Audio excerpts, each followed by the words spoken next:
আসসালামু আলাইকুম, welcome to yummy BD food and blog. আজকে আমি ভিন্ন ধরনের রুটি তৈরি করে দেখাবো চালের আটা দিয়ে।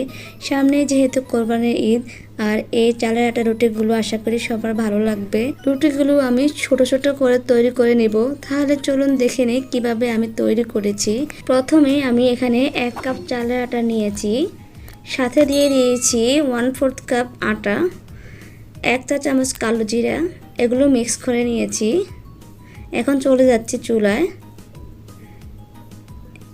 ফ্রাই প্যানে আমি 1 কাপ পানি দিচ্ছি, দিয়ে দিচ্ছি 1/2 চা চামচ লবণ, 1 চা চামচ সাদা তেল। এই পানিটাকে ভালোভাবে ফুটিয়ে নেব। তারপর এর মধ্যে দিয়ে দিচ্ছি আমি যে আটাগুলো মিক্স করে রেখেছিলাম, সেগুলো একটু একটু করে দিয়ে একটি ডো তৈরি করে নেব।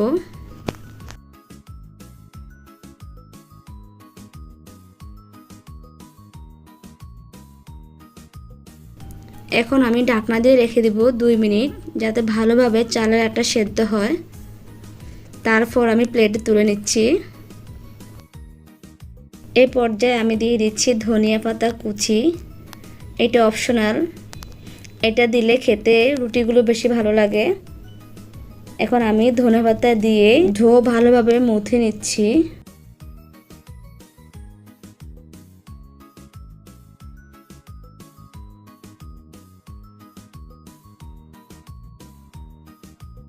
ছোট ছোট লেচি বানিয়ে নিচ্ছি।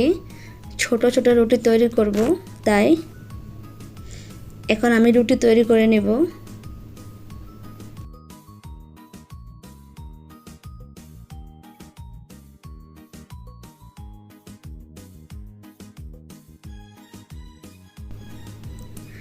আপনি রুটি তৈরি করলে যদি সুন্দরভাবে গোল হয়, তাহলে আপনার এরকম করতে হবে না।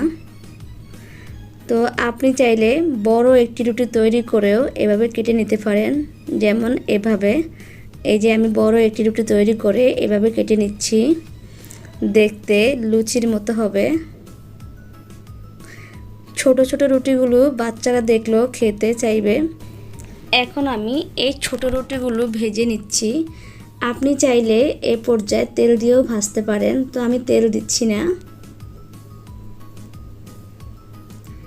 সবগুলো রুটি ভাজা হয়ে গেছে, এখন আমি তুলে নেব। এখন রুটিগুলোতে একটু ঘি লাগিয়ে নেব। আপনি চাইলে ঘি না লাগিয়েও খেতে পারেন। যে কোনো ধরনের গরুর মাংস বা সবজি, যে কোনো কিছু দিয়ে খেতে পারেন। গুড় দিয়েও খেতে পারেন। খেতে লুচির মতো লাগবে। আশা করছি আমার এই রেসিপি আপনাদের ভালো লাগবে। সবাই অনেক বেশি ভালো থাকবেন। আল্লাহ হাফেজ।